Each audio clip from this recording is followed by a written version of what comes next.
All right, let's start with mantra. Let me project.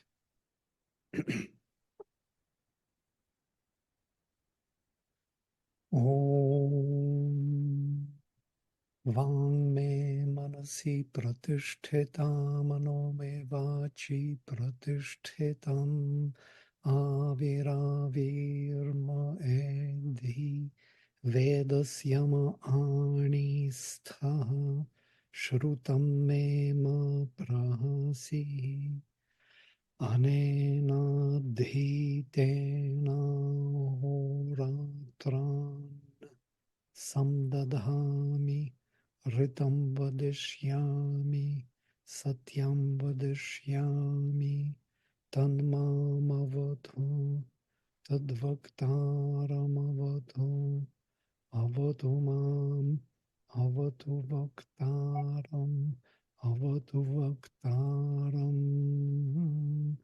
Om Shanti Shanti Shanti.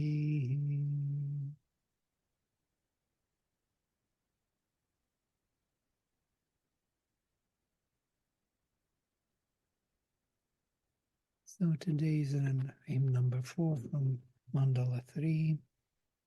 This is a famous type of hymns which is called Apri Sukta. You can see it here, Apri Sukta.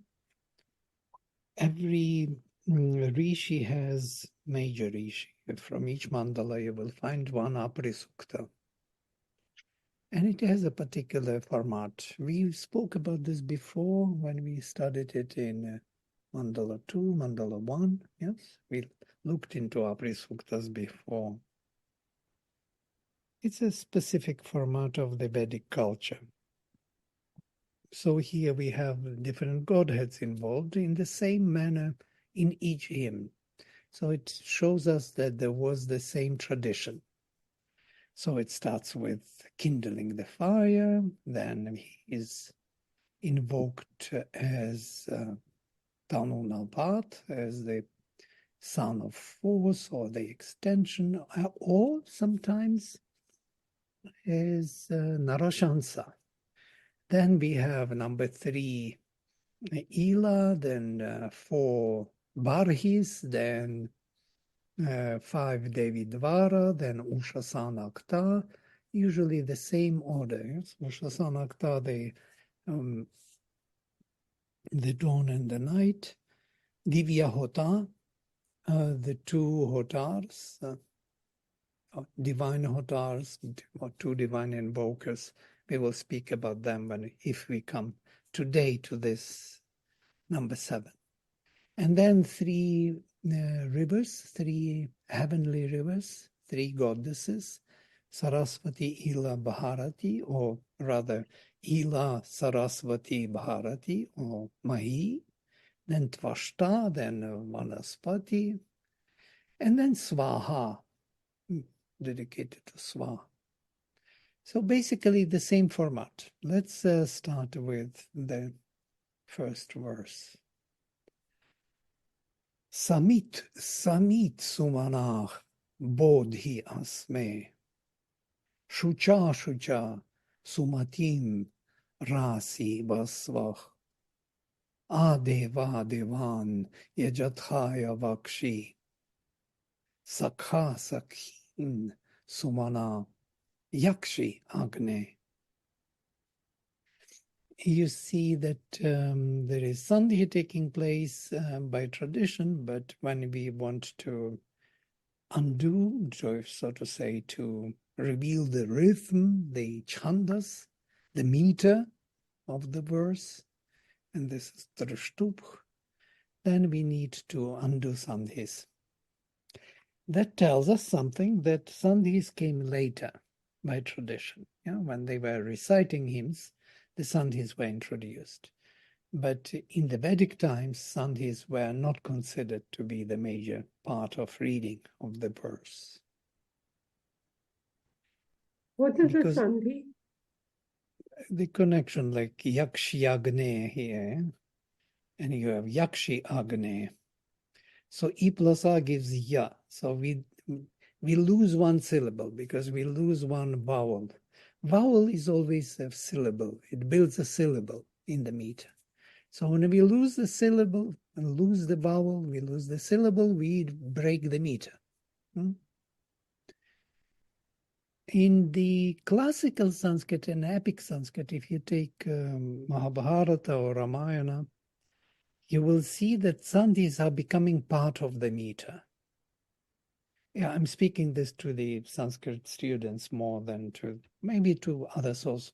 It is interesting that the part of the meter, that means all the sandhis are already kind of incorporated into the meter. Yes, they don't break the meter. So you have to read with sandhis there. Everything, all the changes, sandhi changes are part of the meter, but not in the Veda. In the Veda, it's just the opposite. Yeah? Sandhis are not part of the meter. That tells us that it is much older text, before sandhis were introduced by grammarians and classical Sanskrit. Okay. Now I'm done with this. So samit samit, a flame and again a flame. Sri Aurobindo translates. Samid, it's from root id, to kindle, some totally, totally kindle, a flame and again a flame in us. Awake with thy truth of mind. Bodhi, sumana. Sumanah, with perfect mind, body, awake. Awake in us with the perfect mind, heart. Oh, sorry, I'm reading mine. A flame and again a flame in us. Awake with thy truth of mind. With light upon light, grant us right understanding from the Shining One. Shucha, shucha, sumatim rasi vasva. So beautiful. Samit samit sumana bodhi asme shucha shucha sumatim rasi vasva. You feel this royal rhythm of the verse. So, with light upon light, grant us a right understanding from the Shining One, Vasvach, or literally of the Vasu. And Vasu is actually the luminous dweller within the substance. It is the first avatar who came and settled within the inconscient and started the journey back to the divine. So, Adeva Devanya Jathaya Vakshi. O God, bring the gods for the sacrifice. Right-minded. A friend, do sacrifice to the friends of fire. Sakha Sakhin Sumanach, right-minded Sumanach, with perfect mind, or with thy truth of mind. Sri Aurobindo, you see, the same Sumanach he translates two different ways. With thy truth of mind first time, and the second time right-minded. Why? Because manas is manas, mind, and su is perfect. And this is the compositor which tells us that the one has a perfect mind. Or beautiful mind. Or actually sumanas, sumati is used, you see, sumanach first time, sumati second time, sumanach 3 times. Is used here is something which relates to the supramental mentality, to the highest possible correspondence of power and knowledge. We spoke about this not once, most probably. Sumati is the result of pramati and anumati. Pramati is moving forward with intention, invoking, so to say, aspiring, calling, moving forward your thought. Anumati is the grace which answers to this call. Anumati Anumanta, Sri Aurobindo is using in his Integral Yoga Anumanta as the one who gives sanction, the sanctioner, answers to our call. And Sumati is something which is the result of both. Yeah, it is that perfect mentality which measures our call, our need, and the answer. It is some kind of realization which takes place in both sides, from our side of the embodied state we call to the divine help, and the divine help answering to our call. So Adeva, Devan, Adeva, or sort of literally onto Odeva, gods, Yajatchaya Vakshi, bring for the sacrifice. Vakshi, bring from root Vach. Sakha, Sakhin, the friend, the friends. Sumanach, perfect in the mind. Yakshi, sacrifice, or Agni. Awaken us with the perfect mind, and I'm adding here, it can be perfect heart, perfect intention, because manas, if you look into the dictionary, in the Vedic meaning, it can be many things. It can be intention, also heart, because manas is born from the heart, you know. Tasya hridayam nirabhidyata hridayan mano manasas chandrama. His heart broke forth from his heart, mind, manas, from the manas, chandrama, the moon was born. So in the ancient vision, manas is not located in the brain. Yeah? It is more the heart function. Later in Sankhya borrowed this idea and made manas as the sixth sense, made it as a sense mind. Mind which operates by senses, by vital indriyas. So it's located in the heart, interestingly. Brain is something else. It's most probably in Sankhya will be buddhi. Buddhi is more in the brain, yeah, in the head. And manas is in the heart. But this is Vedic paradigm. Later, as things change.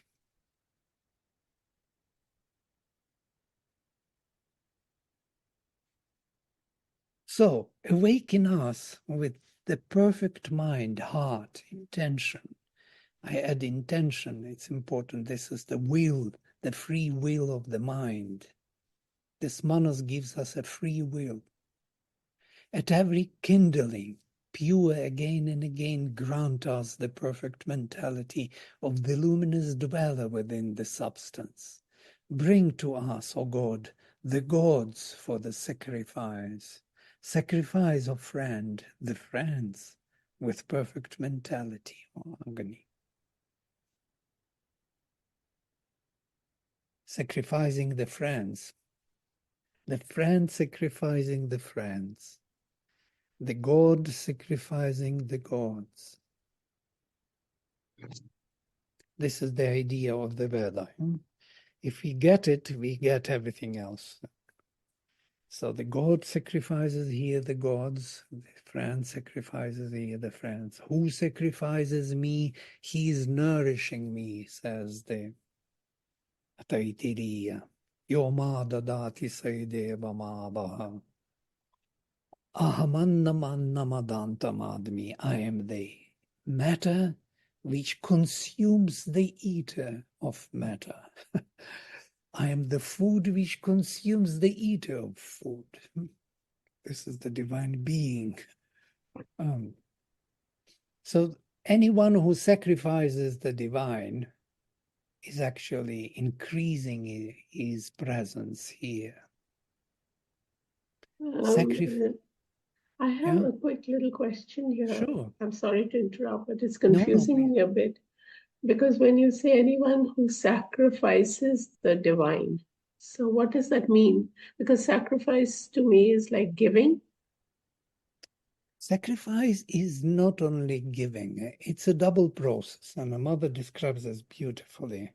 So the divine sacrificed himself to us, for us, to learn how to give ourselves back to the divine. So this is a double process. In the Veda, we see this first part, the divine gives, God, Agni, bring here the gods. Why here? Why the gods have to be brought here? What's this all about? It's kind of punishment for the gods. They don't want to come to the material world. They are not interested to be in this narrow framework and suffocating framework of the material existence. But the divine will, Agni, is always bringing them down. By his command, they come down. And when they come down, they bring with themselves this vastness and purity and luminosity of the higher consciousness.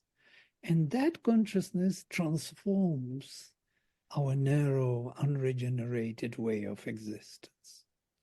For them, it's a very tough process. It's not something they want to do or like to do. It is Agni, as the divine will in us, as this Yajamana within the heart, or our psychic being, needs the help in transforming our outer nature. So and this is what we discussed in our gathering yesterday, but it didn't come to this. But truly speaking, when the call is happening and the answer is coming not only to the psychic flame, it actually comes to the whole nature, to the mental, vital, and physical, and you feel it there descending. And this descent is actually transformative. But who is calling? The Yajamana is calling. The flame within the heart is commanding, invoking, aspiring for this to happen. Psychic by itself rather, because it has no gender, by itself cannot transform nature. It can start first the stage of transformation, psychic transformation. Yes, it influences our mental processes, vital processes, physical even. We become more psychicized, more subtle, more receptive of the divine presence. But as we read, only Shakti from above can transform. So this Shakti from above are these gods. It is her powers. In the Veda, these are the gods, the godheads who come down. That means Shakti comes down with particular purpose or function. Each god has a particular function or presence. Sri Aurobindo says Shakti can bring peace, bliss, knowledge, yes? And these are the names of the gods in the Veda. Varuna comes like vastness and purity, and felt as an extension of consciousness, widening the consciousness. Mitra comes as luminosity and harmony and to a certain extent joy, but different joy of knowledge. Whereas Bhaga brings intensity of ananda, bliss. Aryaman, when he descends, he brings the power, the sense of power and the almightiness. And all these are kind of real things. We experience them, but we never name them in that way. Thank you. Yeah, got carried away, but happily carried away. I'm sorry, I didn't mean to interrupt, but I wanted to just be very Please clear. interrupt. Every time there is something to explore. As Kinshak says, I'm speaking to myself. It's a delight for us. Yeah. He found the way to explain it finally. He thinks to himself. He forgot that be a there, yes. And then he woke up and everybody is gone. Oh, funny. So, Ladime, our sacrifice to the gods is our transformation of our nature and opening up to the divine. Why, yes, the other part, the sacrifice of the gods, that's what Agni does and what Rigveda is about. That's why it's a direct object. When we sacrifice, we say Vishnu Yajati, yes? He sacrifices Vishnu, direct object. But we translate it, he sacrifices to Vishnu. Why do we do this? Because we can't imagine that someone sacrifices Vishnu here. It would be too much to imagine. In our egoistic perception, we give something to the divine. Yeah? So, and that's why we translate, we sacrifice to Vishnu with a direct object, like accusative case. But truly speaking, we are sacrificing Vishnu. We bring Vishnu's presence into the lower way of living. And he, with his luminosity, starts changing our way of being. Yeah? So there are two ways. One is to bring the divine presence, yes? And the other is to offer from our side. When we call, we offer. The call in the offer is the same verb, juhoti, yes? Juhoti from here, hotar, the one who is summoning the gods, and that is Agni. Agni is calling the gods by what? He is offering them something for work. Work, that offering is for them a work. Well, that's what they have to transform. We are offering part of ourselves, part of our nature for transformation. We give our egoistic way of being away to the divine transformation. And that is considered by egoistic being very painful. That's why sacrifice is painful. Yes? Because I have to give up something I like. Yeah, I like ice cream and I have to give up.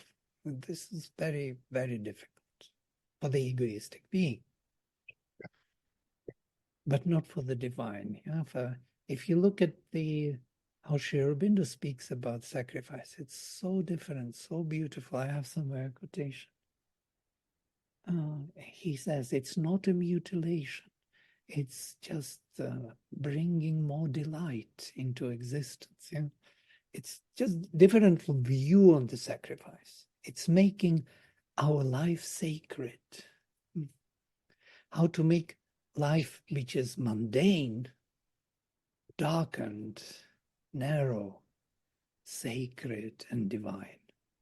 So this transformation is the sacrifice. And it requires both movements. We have to offer, to call, and they have to take it and transform it.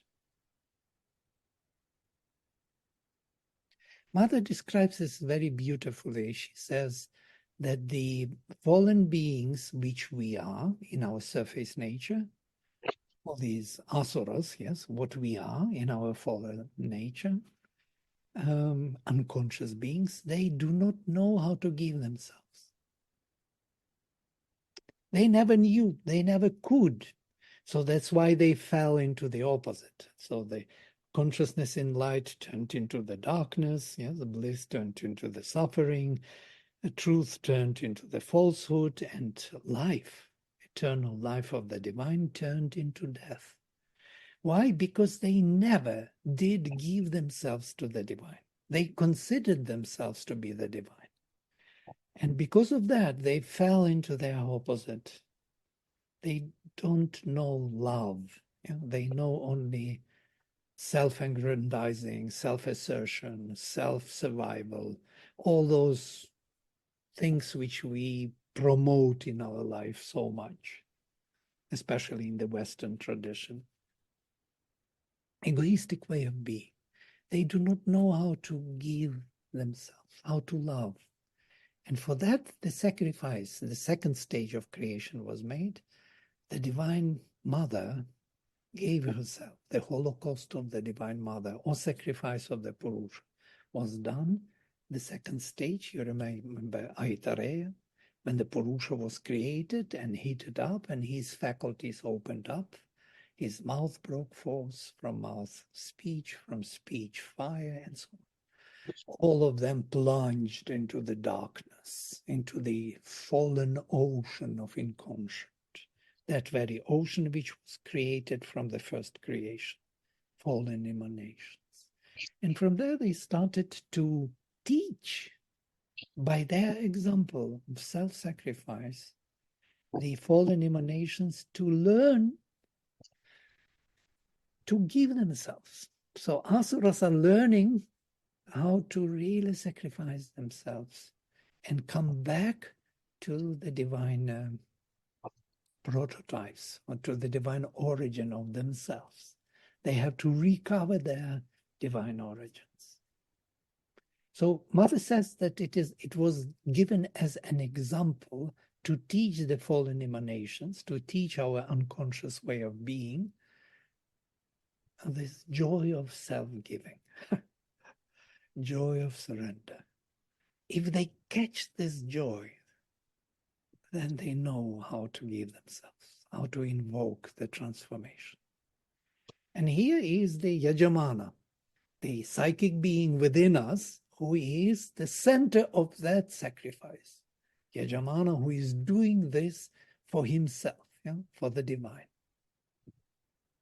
Without him, the sacrifice would not be possible at all, because they can't get it without the example, without the influence, without the call from within.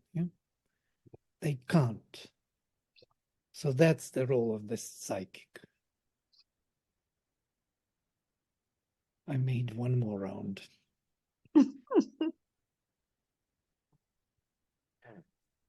It should come all together in our mind. Once everything is settled, Veda becomes so interesting. You see things differently. All right. Yam devasah trir an ayajante dive varuno mitro agnih semam yajnam madhumantam kridhina tanunapat dhrita yonim vidhantam.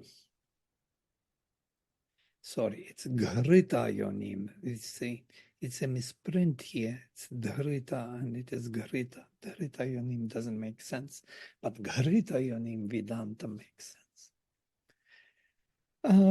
O thou whom the gods, even Varuna, Mitra, and the fire thrice in the day worship with sacrifice from day to day, O son of the body, make this sacrifice of ours full of the sweetness, so that it may create the native seed of the light. Now, you see, we don't have one verse where sacrifice is not mentioned. Did you notice this? It's only about this, only about the transformation of our nature by the divine presence.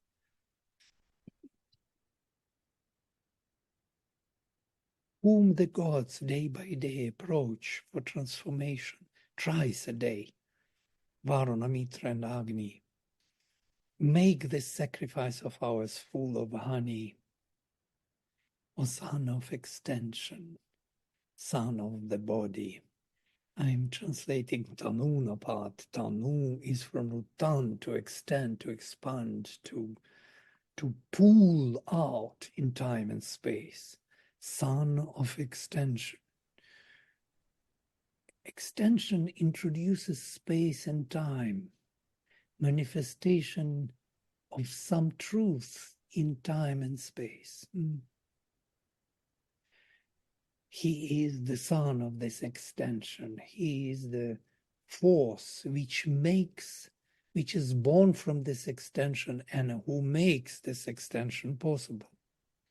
The luminous container worshipping the gods. Ghrita Yonim, or literally can be translated as whose container is full of the luminosity of the mind, luminous mind, Garita. This verse is a bit difficult because Vedhantam, the word worshipping,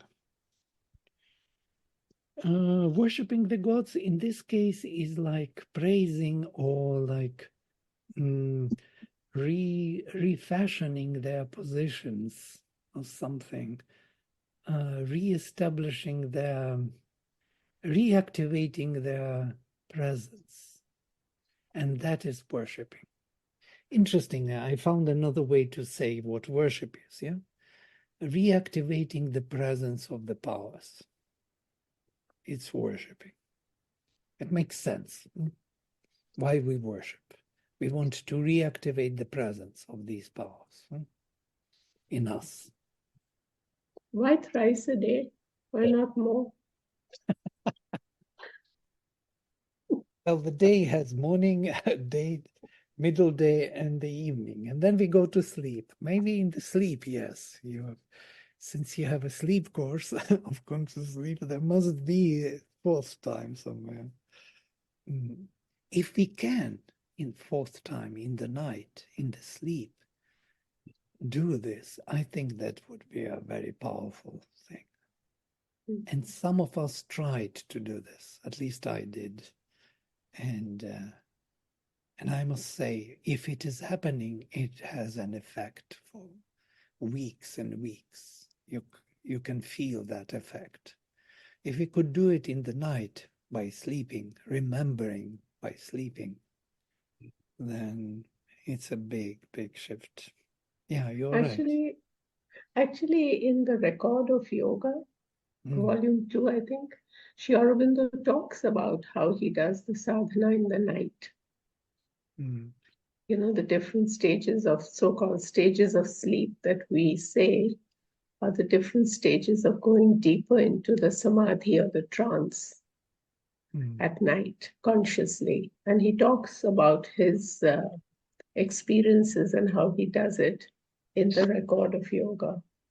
We need to look into it. I don't remember exactly because most Yeah, of I was reading it, important. didn't understand anything, but it was too high,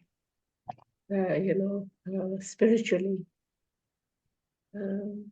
Would be nice to, but even if we if we don't do this in the night, let us do it at least twice a day. Yes. Even once a day is good already.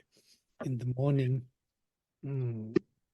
Of course, before going to sleep, we do something like this. Yeah, it's in many traditions. In Christian also, when before going to sleep, you pray at the bed to the divine. Yes, and only in Christian tradition we are having very strange way of. I think it is inherited from the Old Testament. This idea of being grateful for what it is received. It's not self-giving, it's more receiving with gratitude, yeah? It's not bad, it's a part, it's a half of the process, what has to be done. We need also to give ourselves, rather than to be thankful for what we receive, this food of today and so on. But whenever I hear this, thanking God for giving us, as if we are egoistic being on this side and He is there, Almighty, gives us something, supports our sustenance here as we are, without us being transformed, that part is somehow forgotten. The gratitude is still remembered, which is important, but the other part of offering ourselves to the divine is not very much highlighted. Every time I hear Christian mantras, prayers, I think about it. So now I shared it with you. Just think about it yourself and bring your thoughts, especially Selby. Selby has some thoughts about it and more knowledge about it. You see also, Selby, yes, that there is a kind of difference between the Vedic. The Vedic has part of Christianity in it, and at the same time, it has emphasis on something else. I don't know if you want me to talk about this now or wait till later. Yeah, tell something else. Would be Okay. lovely. I actually disagree. I think that that Christianity is exactly the Vedic sacrifice, but it's been misinterpreted through time. I mean, it just incredible. Every time you explain the Vedic sacrifice, I understand it more. But I think that is exactly, at least in the Catholic Church, that is exactly what the Mass is, the sacrifice. And it's understood in different metaphors, but I really think that's what it's all about. And I think that these layers that you're talking about of gratitude or of remaining egoistic, that's not the true teaching of the church. If you really dig deep, if you go with the mystics, somehow I have to explain all this because it's burning inside me. Very nice. With the mystics, yes. When you come to Christian mystics, I agree with you totally. I meant more like ordinary way of, ordinary way of looking in the Veda also. The Brahmanism is very different. Yes, it's always receiving the gift. Yeah, absolutely. Yeah, that's a more transactional view of God. Mhm. You know, I give you this, you give me that. Right. But I think the mystic tradition is the truth, more closer to the truth. And sometime I really want to go into this because the elements of the sacrifice of that you explain in the Veda is exactly the truth that can be explained, but not always explained in the Mass, where the priest is standing in for Jesus. The bread on the altar is Jesus. We are adding our sacrifice to that during the Mass. It is offered to Jesus. It's very much the same idea. It just, you have to dig deep into Christianity to get to that level of understanding, but it's there. Yes. In the deeper sense, of course, Christianity is very close, especially to the Veda, more to the Veda than in the post-Vedic literature. It's kind of interesting. I found it also more corresponding to the Rigveda and the sacrifice and the flame and the sun. The flame is the sun who is here to save his father, and all this, the kingdom of heaven on earth, all these ideas. Only through me you can come to my Father.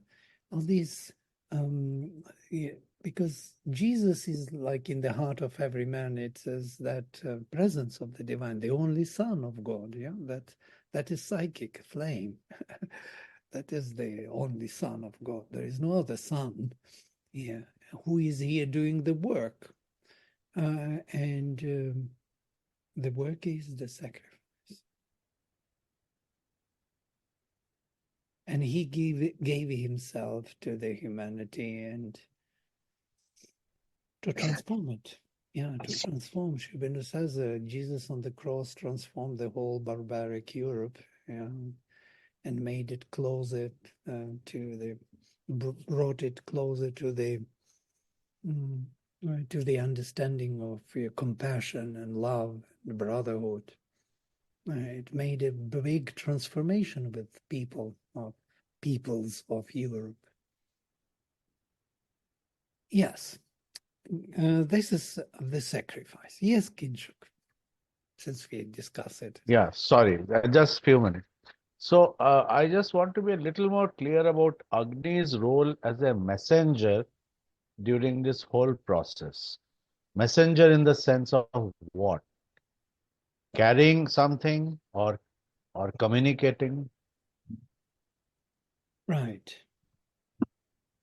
He is Duta, yes? Well, we already looked Right. it's from another verse, yes? We have to look into the verse. It's always better where Duta is used, and then we will see the relations, yeah? Otherwise, He is the messenger of the gods, as it is translated, yeah. A messenger of the divine, let us say better this way. He, as psychic being, is the messenger of the divine, as Jesus is the messenger of his Father. He is here to bring the connection. And that's Duta. Duta does the connection. He brings the word, the speech to others to know what is coming. In that sense. Okay. Our surface has to be kind of ready for his action afterwards, because we are in time. And in time, things do not happen just like that. The preparation is to be made before the transformation is taking place. Yeah? Okay. Most probably that's why Duta is important. The same idea of Radha. Radha is something which carries, over the spaces to some other space or place where the the light of the divine consciousness is not yet established. So to carry it from one place where it is totally at home to another place where it is not at home, there has to be some kind of transition, some kind of vehicle, Radha.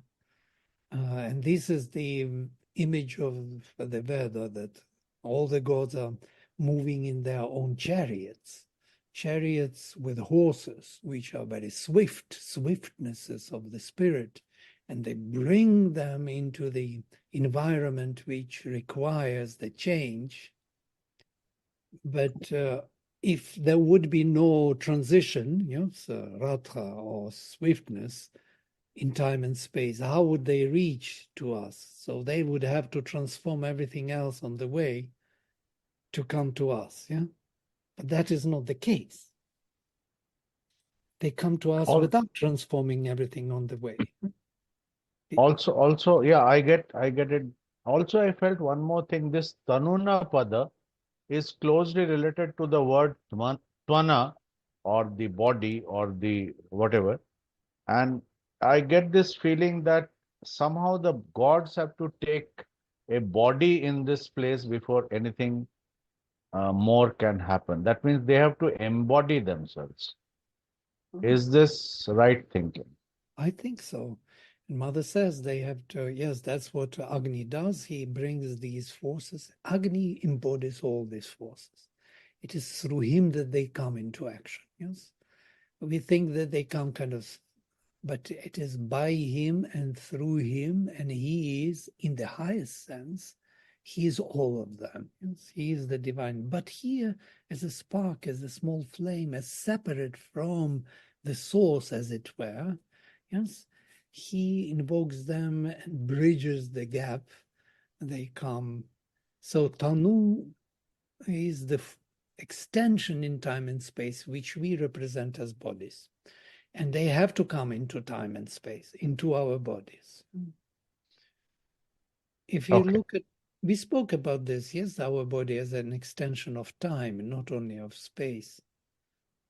That also explains certain things about density, which was said in some other verse. There's a densification or something of that sort.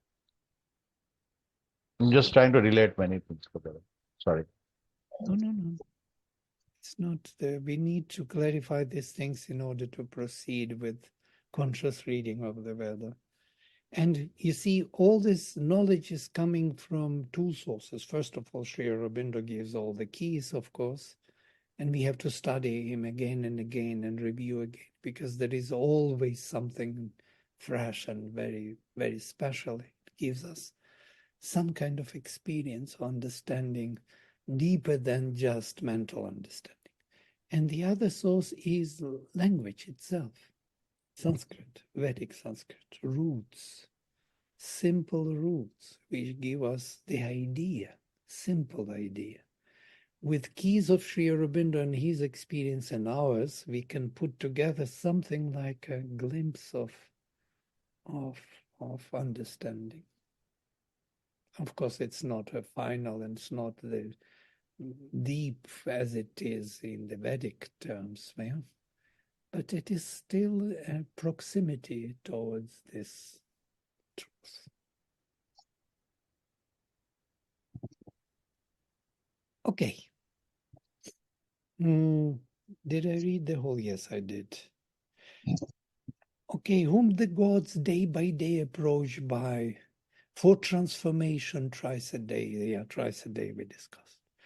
Make the sacrifice of ours full of honey, madhumantam yajnam riddhi, or son of extension, the luminous container worshipping the gods. Ghrita yonim vidahantam. Make this sacrifice redistributing the gods or reactualizing their presence as luminous container for the mind. They have ways of translating this Ghrita yonim vidhantam madhumantam yajnam karidhi. Make the sacrifice full of honey, or you, the creation, the extension power, make it as the luminous container of the mind, reactualizing the presence of the gods. This is beautiful. Sacrifice is actualizing the presence of the gods. Vidhantam yajnam.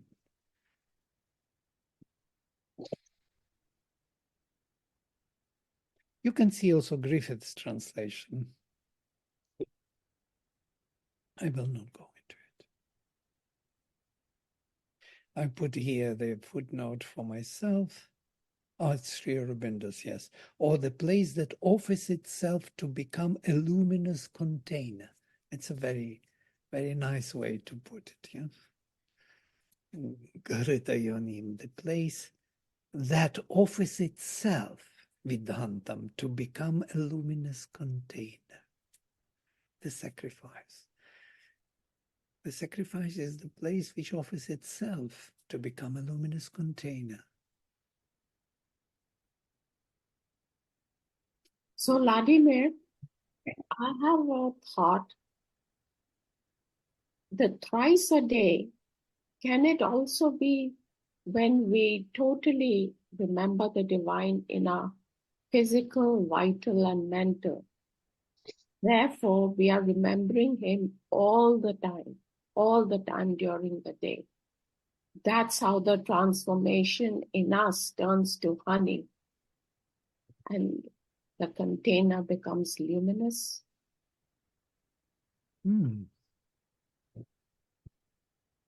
Thinking.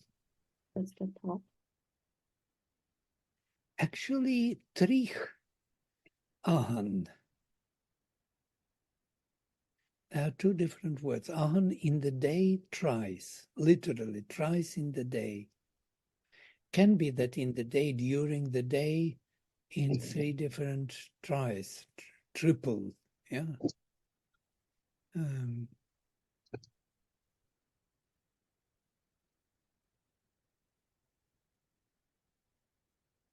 Do not know, but I like the idea, actually. Grammatically, thrice is usually related to the, as it is thrice, three times, yes? And not three places, not three levels. But maybe even that would be a great idea during the awakening on Agni. This is a locative case, Vedic. During the day, you ayajante, divaha ayajante, yam.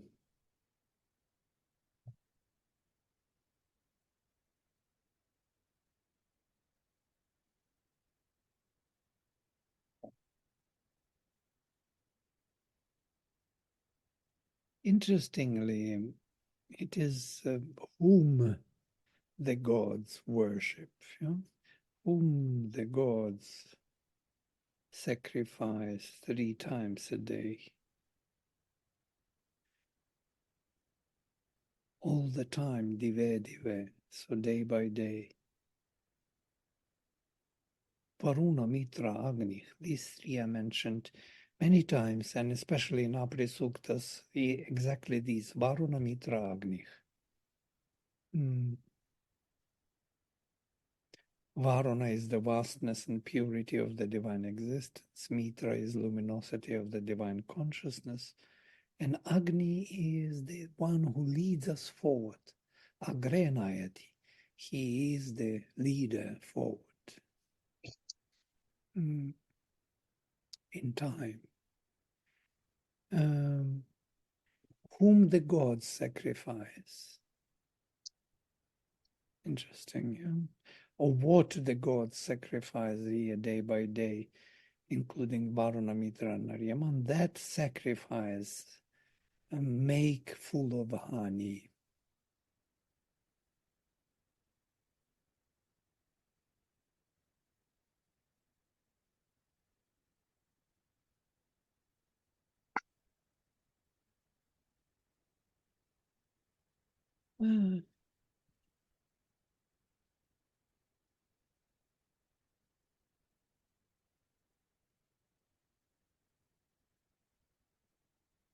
Some ideas with this? Can I take this as worship in 3 different places, in the mind, in the heart, and in the throat, following the Prashna Upanishads places?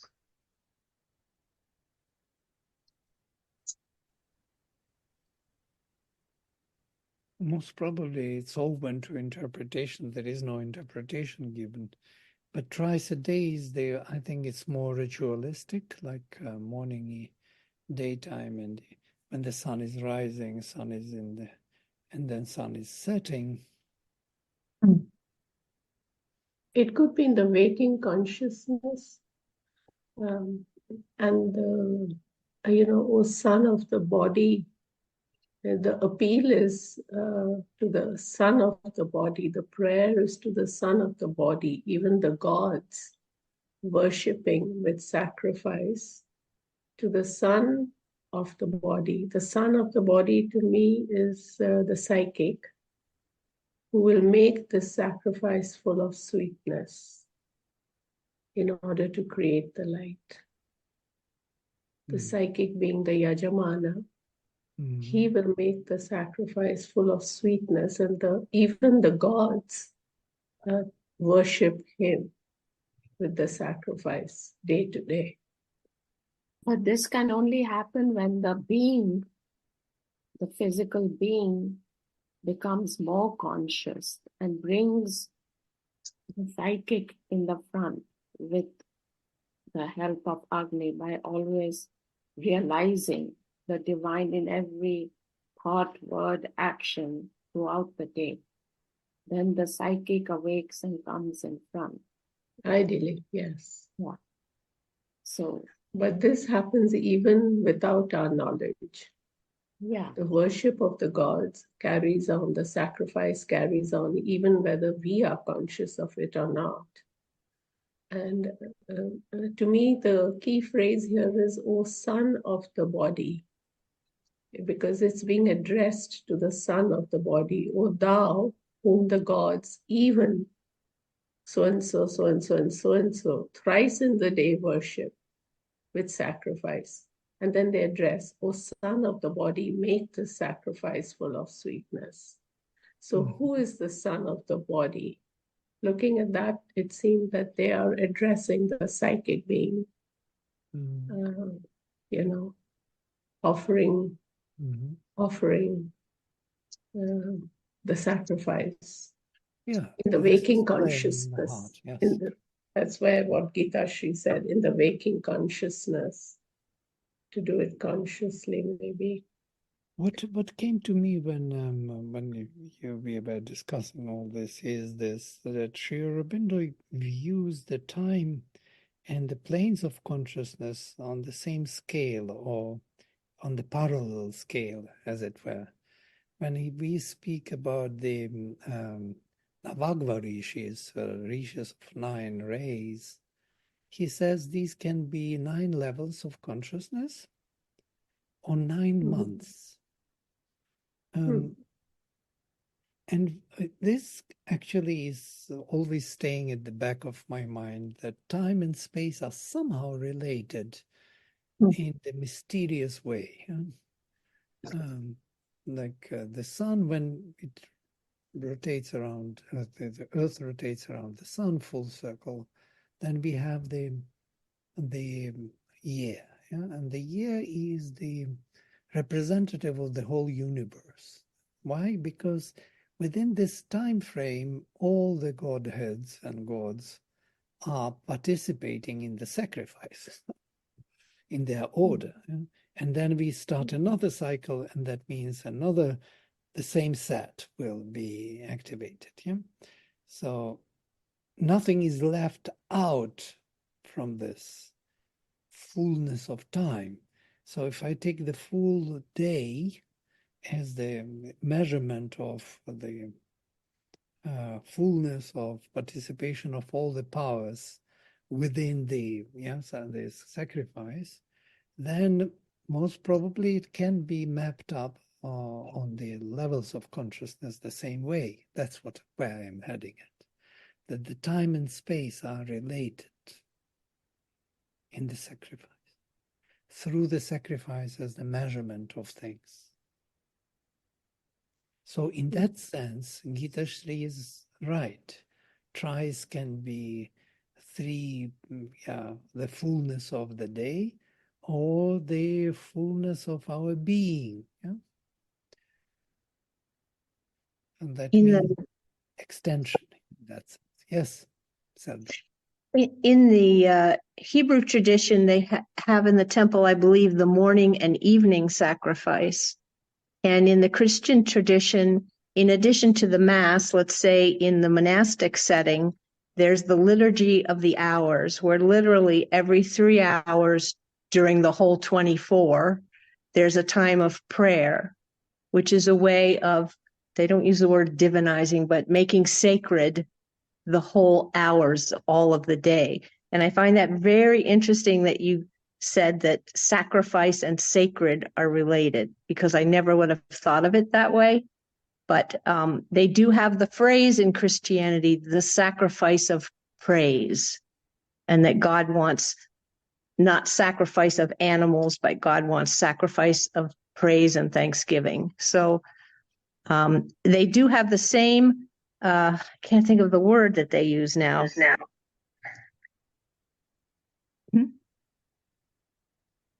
The praying every 3 hours has this effect on the whole day of making it sacred, but I can't remember the word that they use in that context.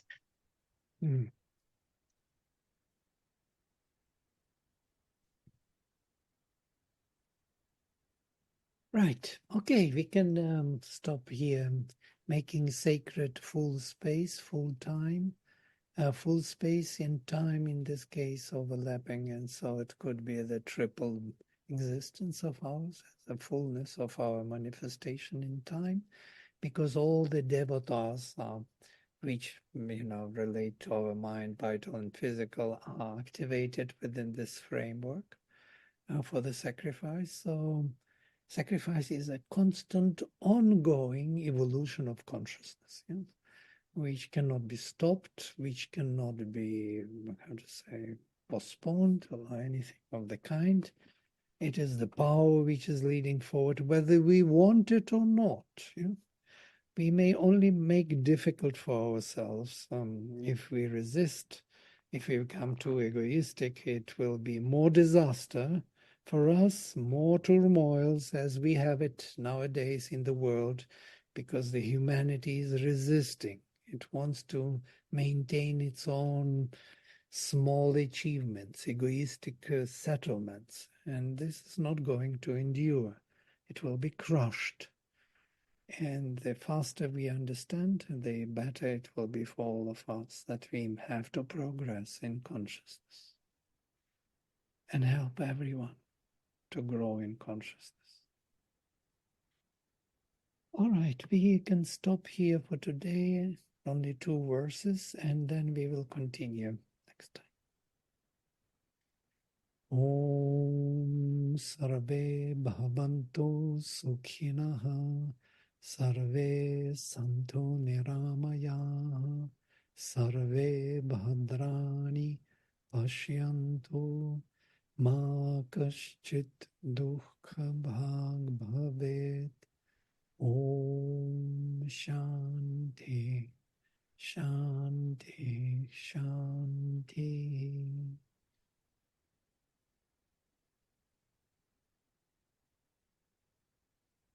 Thank you. Thank you. See you. Bye. Thank you. Thank you.